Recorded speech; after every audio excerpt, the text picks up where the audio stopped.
Hey guys, so we have got a skills video number 2 and I'm so excited to share this one with you.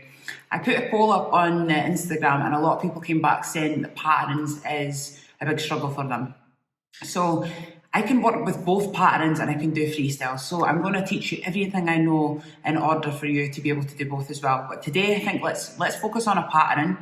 And specifically the pattern I want to focus on is ones where it involves having strokes that come down from the arch into the tail, because I feel that it's an area where we all really need to work on in microblading, okay? Now, I really used to struggle with these strokes. I used to struggle with them a lot. I just didn't quite get them. I always used to have them in the wrong direction. They could look a bit overdone, and ultimately at the very top of your arch, into the tail area where the strokes go down, they're generally really fine. And I was just never able to kind of make them look that natural at the top. So I just avoided doing it and started bringing all my strokes up. So since then, I have really learned to master it since I've been on like hyperrealism courses and learning how to do the machine. I've been able to take some concepts from what I've learned and actually put into a pattern that will work for microbladers, okay? So this brow is going to really give that hyperrealism look, but it's going to be done in a way that's going to really work for microbladers. What this brow is also going to really help you focus on is allowing yourself to leave negative space, okay? Another thing that people struggle with, they end up putting loads of strokes in, but by putting these strokes in the right placement, okay, we're having the right amount of negative space, and you're working with clients, is going to look absolutely brilliant. It's really going to look super natural, and it'll make your work like stand out. You'll get amazing healed results as well. So I'm going to create this video on the iPad. I'm going to show you the pattern and break it all down. And then what I'm going to do is I've got a picture of a girl and I've got a couple of girls that I can show you, like me actually translating that pattern into a real client basically on the iPad, okay?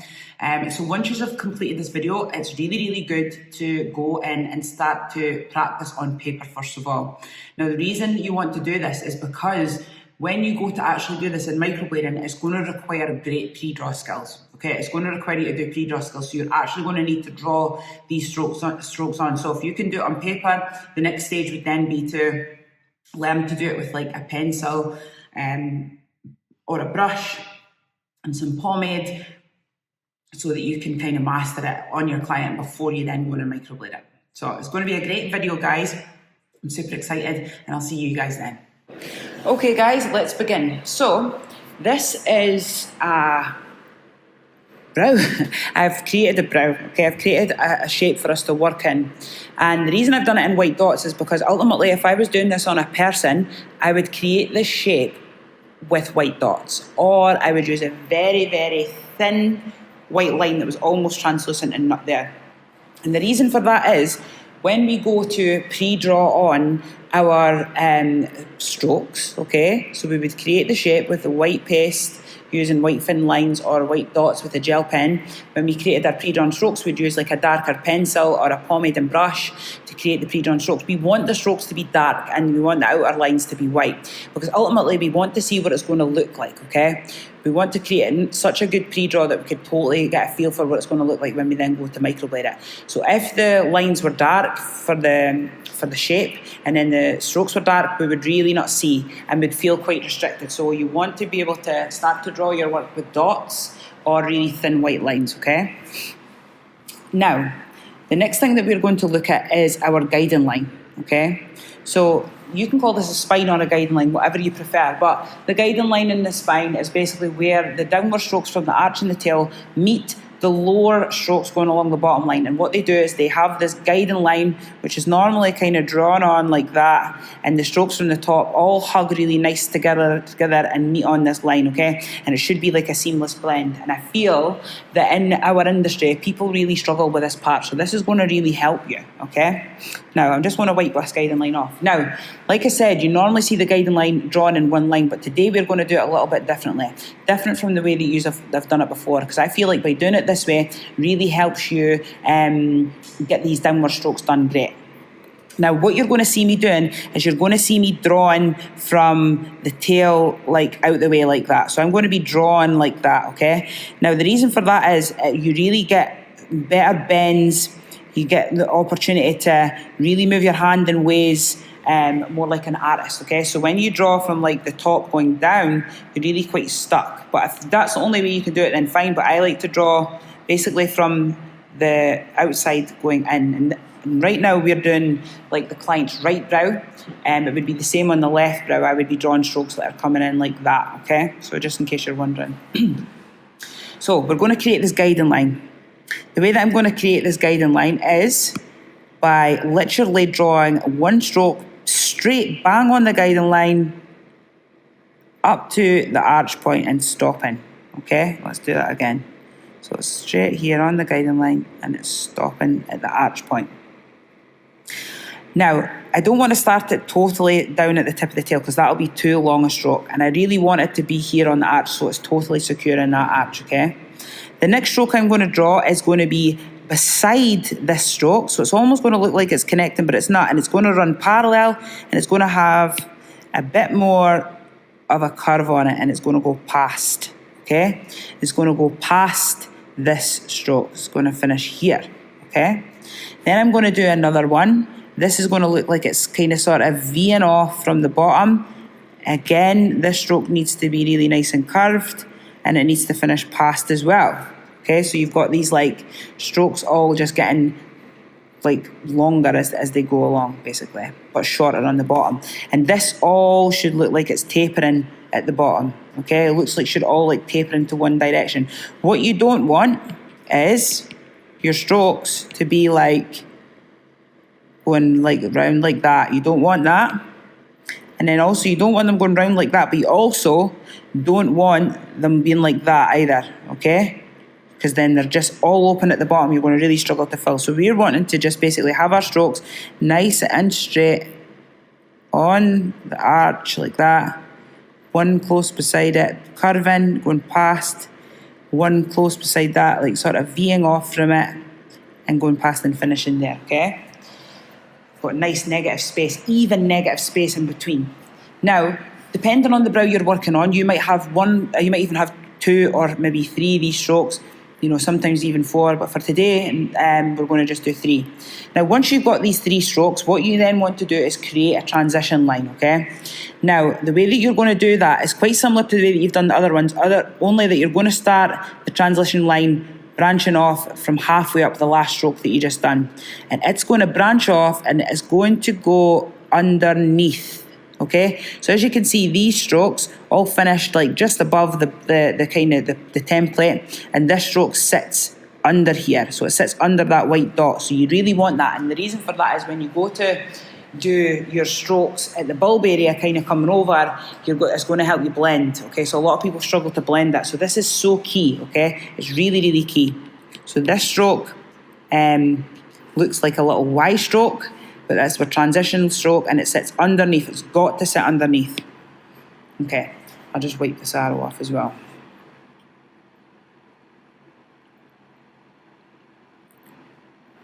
Again, just reminding you guys that we need to, I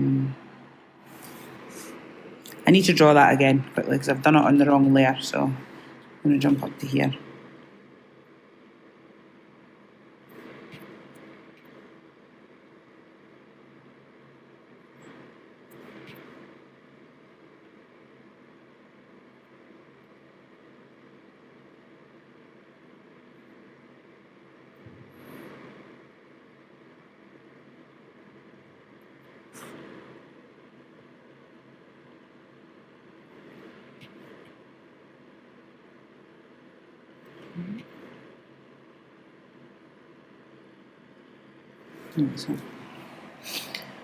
Okay, so again, guys, just reminding you that this has all got to taper. It's all got to look like one, because what we've done there is actually went in and created ourselves a guiding line.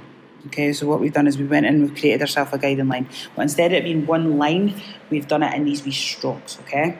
And we can tattoo this on like this. So it has the illusion that we've got this nice line, like what we do in the machine, but we don't. Okay, we've broke the strokes up. Right, now what we want to go and do is do our lower brow line strokes, okay? So it's really important that we all like direct everything from this tail here when we're beginning it, okay? So these strokes aren't connected to anything, the first couple of ones that I'm going to do. These strokes are on their own, they're their own entity. And what I want to do is be on this line, curving off, and then onto the lower brow line. And my direction of these strokes need to all be facing towards that area there, okay? This area here. So I'll just rub that out.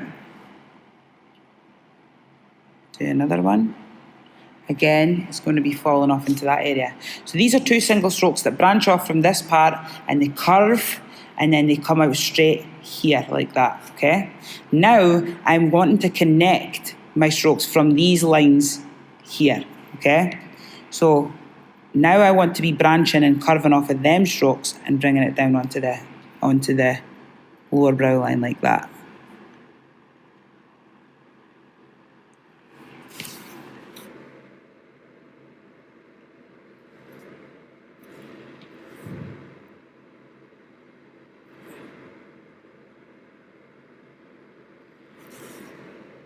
Again, I'm really curving and bending up here. Okay, it's so important that we're curving off of this line. I'm going to go and do it again so you can see. So we want to be curving off of this line and then down like that. And the reason we want to do that is so that we really blend them together. And that's the key in really being able to create nice joins in the brow that don't look like they're not meant to be there. Okay, they don't get any of these awkward joins. Right, now as we're working towards the bulb, the transition line, what we want to do is basically create a stroke that goes past the transition line and crosses over and goes, okay? And the reason we want to do this, we want to get this wee crisscross, okay? And what that does is makes the brow look super natural and unique and just, yeah, it's a real cool thing to add in. So we want to cross over. Now, in microblading, you certainly cannot cross your strokes like that, but for drawing purposes, you're going to do that. And when it comes to microblading, all you would do is microblade, stop, and then finish it off, okay? You create the detail. And we'll show you how to do that on, like, latex as well. So again, I want to be off of above my pre-draw here because I want the bulb strokes to be longer and just slightly fluffier on this section here. So I want them to be really nice and fluffy at the bulb, okay, compared to the rest of the brow. So we have now created our skeleton, okay? So again, I just want to redraw this part on. All these wonderful strokes are pointing towards this. You'll see me doing this on Instagram a lot, but really you want to do that because you want to have this nice sort of fan-shaped look along the bottom line. What you don't want is your strokes all going down that way. That's going to make it look weird. And if you do them too that way, they're going to be too flat. So you really want to use this section here as a guide, okay? So I'm just going to take that away. I'm going to rub out these wee arrows now.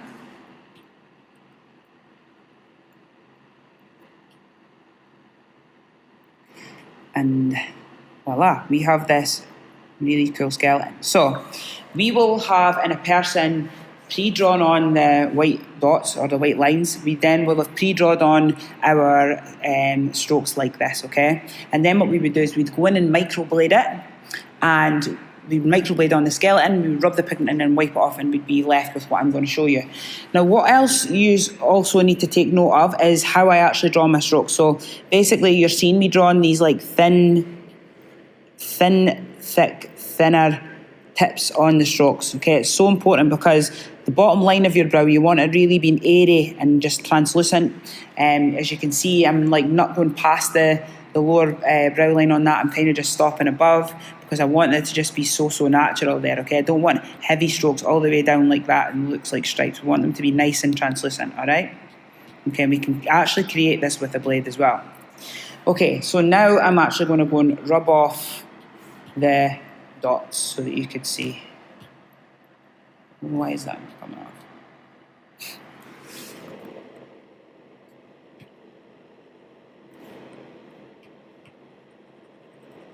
There we go. Go back to that there. So now we've got this really amazing looking skeleton that just really knits together so well in that area. Like it knits together so amazing in that area. Brilliant. everything just looks so well put together, okay? So it's important that you master the directions and the strokes. It's always good, like I said, to go back to skills video 1 and really look at how we create the single strokes, having them like curved and having them straight at the bottom, okay? And they're not like totally like that. We don't want these like strokes like that, okay? Cool. So now what we want to do is go in and start to bundle our strokes, okay, so that they start to look more natural. Again, I'm going to talk through bundling, but you could hear it in deeper on the skills video 1 if you've not seen it already. Okay, so I want to start bundling from the tail strokes first. So what I'm going to do is I'm going to start my bundle. Okay, so a bundle is basically where you're connecting a second or third stroke onto one stroke. Okay, so we're connecting them onto our skeleton strokes. And we want to start at about 2/3 of the way up. So we want to split the stroke into 2/3, which is like here and here. And we want to start it there, okay? And the bundle will start there. And it will just come out and it'll be finer. And it will just kind of sit in quite tightly. You could have them a bit bigger, but I don't suggest that. It looks more cartoon-like. I would suggest keeping them in really, really tight to your first stroke that you've done, okay? They sometimes can touch onto the brow line, or they can sometimes be a little bit shorter. This is where your own artistic flair should come in.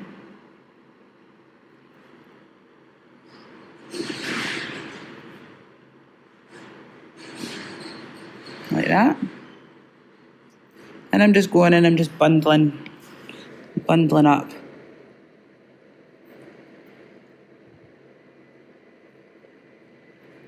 And then I can even go in and bundle this one.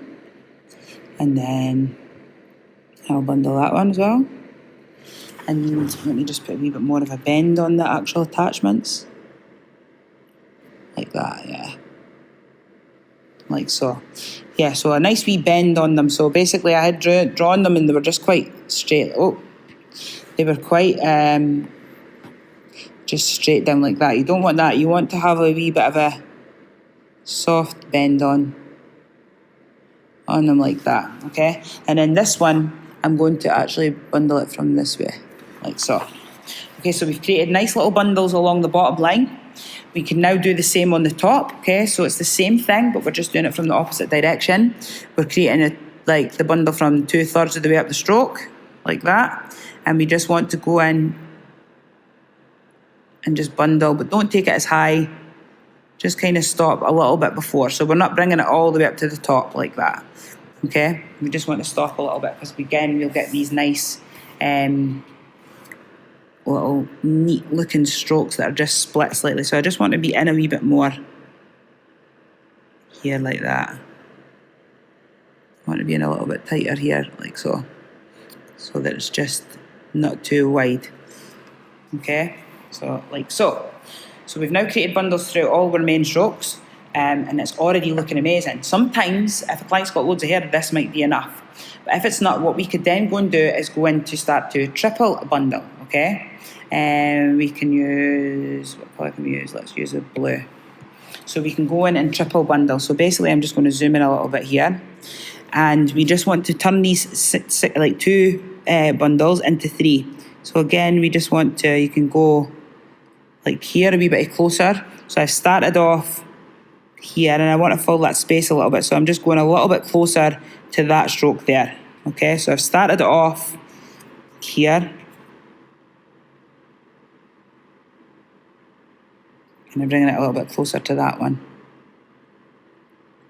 to fill the space a little bit more. But again, you want these to be nice and curved as well. Sorry guys, I'm just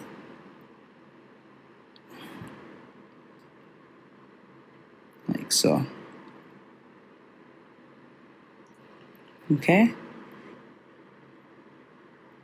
And that just fills the space better, but you don't want them coming down too low. You still want them to be short.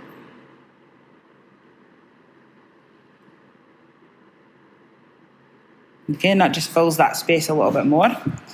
So again, we've still got some more space. So what we can do with the blue ones that we just done, we can go in and just create little bundles off of them like that. And that's just going to fill your space even more. that. And again, it's going to look really natural. You've still got beautiful amounts of negative space. So you're going to get some great healed work. Okay, and I've bundled the other way there. And then again, I've still got this wee section which is a bit airy-fairy. Again, that might look great in a client, but if it doesn't, you could just like maybe just put in a wee single stroke like that, just to fill that space, okay? And you could do that here as well if you felt like it was just a bit airy. But again, it really just depends on the amount of hair that you're working with. We've now got this little negative space to fill. You could go in again and just create a wee bundle off of that one that you've done. And then another one if you felt like it. And again, these wee gaps are honestly going to look so effective in the brow. In this section here, what I could do is create a bundle here, and then I can maybe do a stroke going that way a little bit to create a little bit of movement. Okay? So you could play around. Again, that's where your artistic flair comes in. But that is pretty much it, guys. Now, I know this area looks really nice and spacious, but that is what you want, okay? That is what you really want. You want them areas to look spacious. You want this negative space, because wait till you see it on a person. It looks unreal.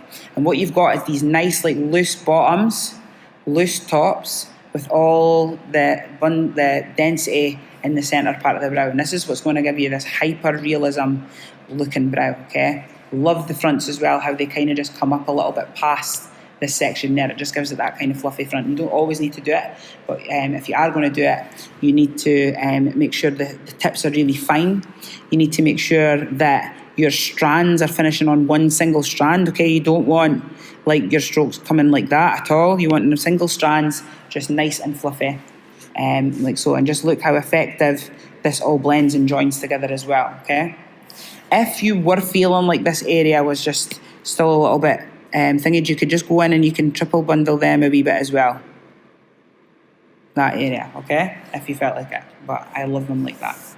Right, now I'm going to do this on a person, on the iPad, and I look forward to seeing you guys practicing this. This is going to take a lot of practice and a lot of getting used to. Definitely worth practicing your left and your right, and really just trying to draw it like from the tail out the way, you know, just a little bit different from what you're used to drawing it. Okay guys, so here we have got a model who would be ideal for the hyperrealism look. The reason for that is she's actually got a really nice amount of brow hair, okay? And, you know, we don't want to overload our brow strokes. You know, don't want to overload our skin with pigment, okay? So she's an ideal client because she's kind of got a great brow anyway, but she's just lacking in the arch areas, you know, in certain areas. I'm just going to do one side though, so you get the gist, okay? So what I would want to do is just go in and map out a brow for her. Okay, so I'm just going to actually start up here because I could see where she's needing the height. And I'm just going to go along, even though her hairs go past, that's okay because we kind of already showed you what we do with the pattern. We always take that part slightly higher. And then we're going to go like here. And again, you always want to be wider than the person's own natural brow, because all them bundles and stuff like that along the bottom, they're really like single strokes almost. So, you know, you're not putting loads and loads of strokes along the bottom, so you can afford to make them a little bit lower at the bottom because they're going to be quite loose. Okay, so now we've got our mapped out shape on. What I want to do is just jump up to this layer, and I am going to go to sketching. I'm going to use the Procreate pencil, and I'm going to get a colour match for her and make that slightly darker.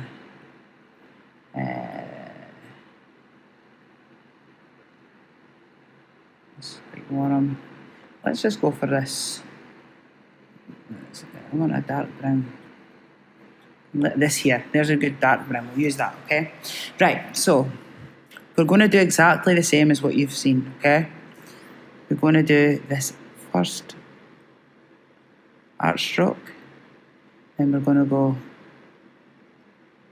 here, and then we're going to taper off of this one, there, and then this final stroke is going to start halfway up, and it's going to be a bit lower, and go there like that, okay? Then what we want to do is our tail strokes, so they're going to come round like this, just following the flow of her own hair. And then we're going to be connecting onto there. And like so for the pre-draw. And then let's just bring that a bit more centre.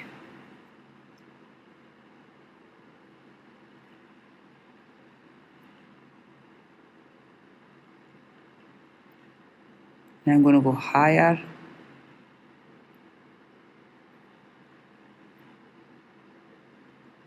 Like our own natural brow hair does. Like so. Okay. Now, I'm just going to zoom out a little bit so it doesn't look so pixelated. I'm just going to rub off the white pencil. This one.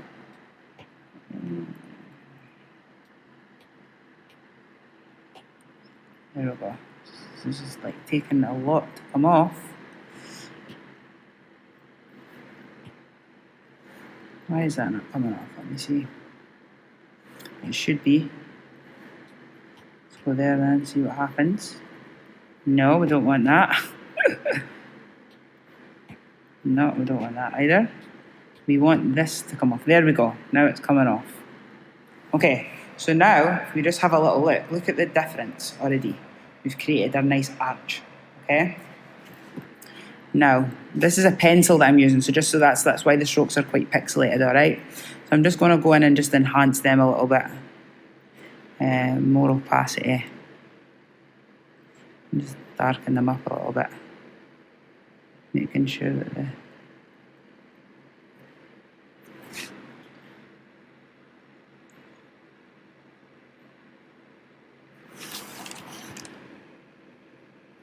Bring it more here, sorry guys.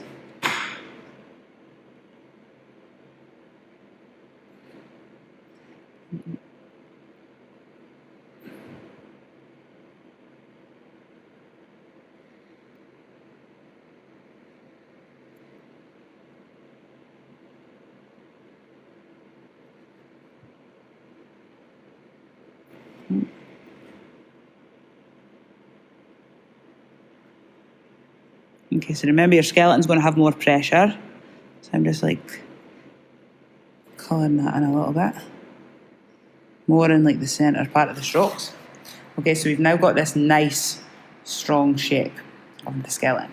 Okay, now we're going to go in and do our bundles. So I'm just going to make the opacity a little bit less, okay? Because remember, you will want a lighter pressure with these, and we're going to create our little bundles like this. Again, I need to bring it more here so you can see.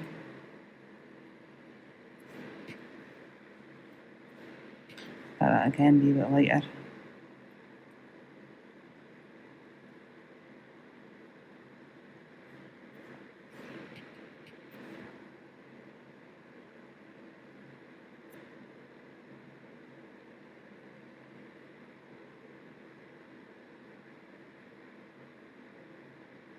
Okay.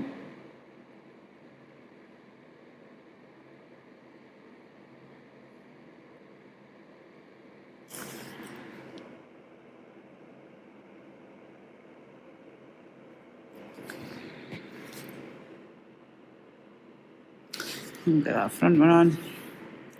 Make this a bit longer. Like so. Okay, so we've done all the bundles along the bottom line. We're now going to just do the bundles on the top line.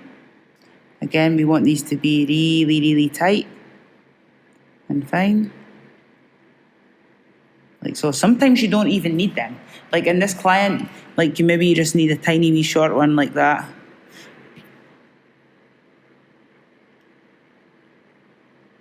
Like so. And that would probably be enough. Maybe one in there and that bit as well. Like so. Okay, so we've now bundled every part, and already it's looking so good, but what we can see is in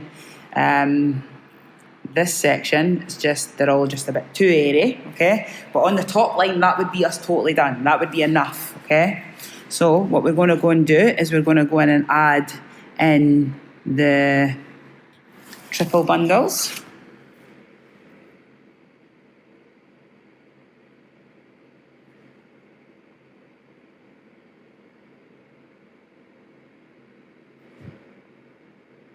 You can already see the volume getting built up in that area now.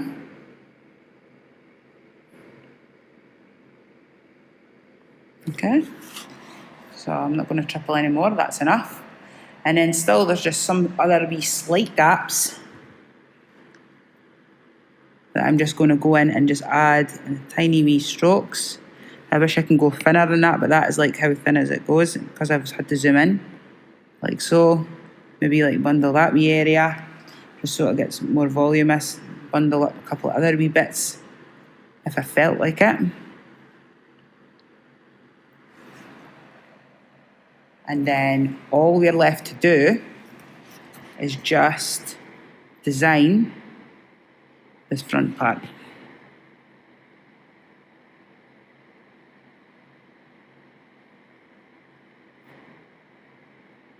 I'm just going where her actual hairs is as well.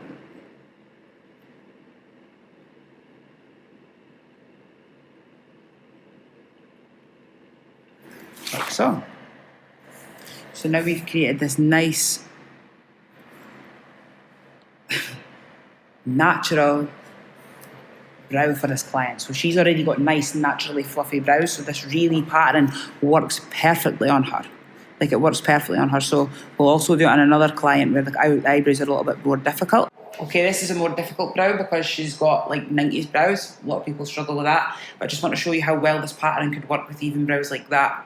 I think the key is when someone has got an overplucked 90s brow, when they're wanting to create thickness along the bottom here, they really just try and match it up with the density of the hair that's there, and it just never works. So again, it's all about placement. You could use less strokes, but if you've got the right placement, it's going to look really good.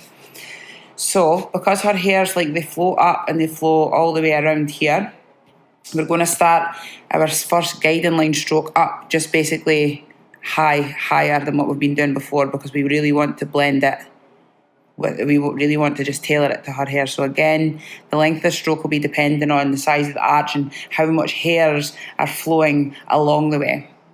And then the next one again is going to come in off like this. And then this is her like transition stroke here, a natural transition stroke. So I'm probably going to get like another one stroke here. That's going to be it. I'm just going to make that maybe like that. Bend it a little bit more. Like so. And then we're going to take it up a little bit. And then we're going to do another one just branching off here underneath like that. Do you remember we showed you that one? Okay, so we've managed to get 3 strokes in. And we've got that one that's branching off. Right, now what we want to do is our tail strokes. So we've got a lot more tail strokes than what we've had in the past here. But again, I'm just like wrapping it round from this direction here. Just wrapping round and then flowing here. Again, there's another one. So the difference is with this one, we've got like 3, actually pretty much 4 strokes that aren't attached to the guiding line right now. Okay, so before when we were doing it on the pattern, when we never had any hair there, we had just 2. So again, that'll all just be determined by what hair you're working on. So now we're using the guiding line to wrap our lower strokes off of. Oh, I need to turn this around a wee bit. Okay, so we're using that as a guide to wrap. Like so. And branch off of. And then we're going to do one. I'm going to get rid of that arrow first, actually. Oh, shit.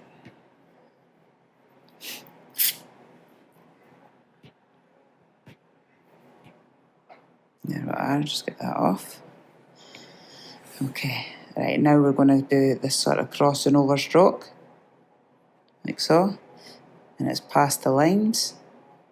And we're starting to work our way down. It's following our flow of our hair.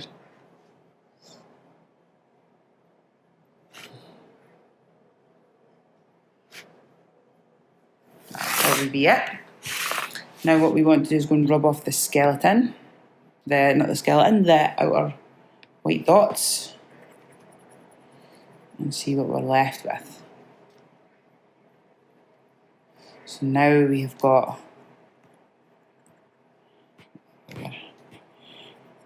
this nice, look at that already. Sometimes we feel like just leaving it like that. I really do. When I've created like a really good, well-placed skeleton, I'm like, you can actually leave it like that.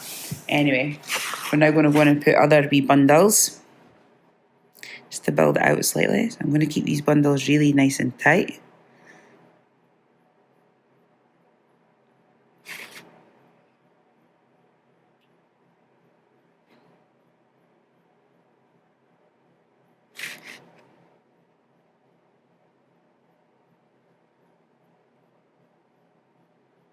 Nice. And I've used a black pencil so it shows up because it's hard. So the hairs are actually quite dark. And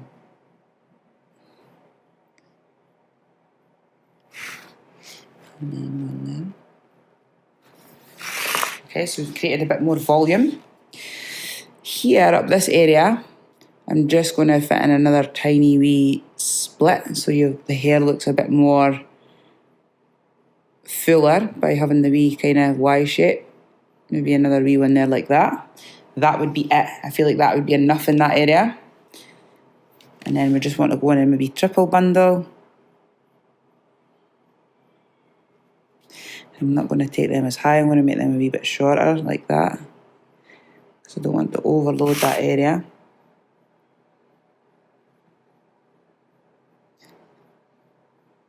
Like so.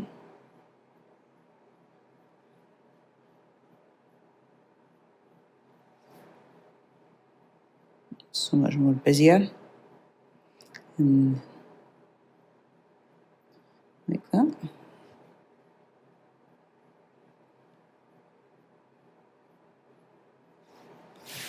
Okay, so it's blending amazingly.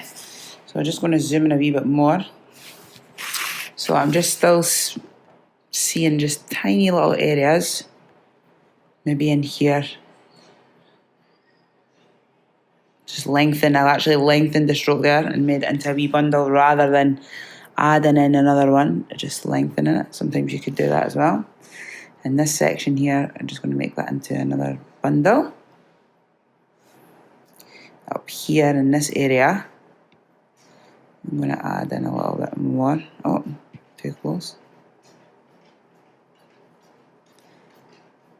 And then in there, and then one up in there. And that would be her brow pretty much done. Totally soft and diffused. You might want to put another single stroke like up here, like that in the front. And then rub this off. Like that. And there we go. That's how you fill a 90s brow. I really hope this has helped you guys. I definitely recommend you, like, if you don't have an iPad, what you can do is just print off some brow photos like this, and you could put some tracing paper over the top of the brow, and you can create your skeleton, and then work from it like that, or you can actually just draw right over it, to try and help yourself. See how it fits into other people's brows and play around with different styles and brows. And yeah, it's a great way to get practice in it. And then eventually we'll get onto the pre-drawn with pencils and stuff so that we could create this, so we could really, by creating it with the pre-draw first, it really allows your microblade to bend in ways that you never knew it could. I think once we get a microblade in our hand and we don't have a guide of strokes to follow, we can be quite straight. Whereas if you've actually drawn it on curve, we're just following them lines, So it's great.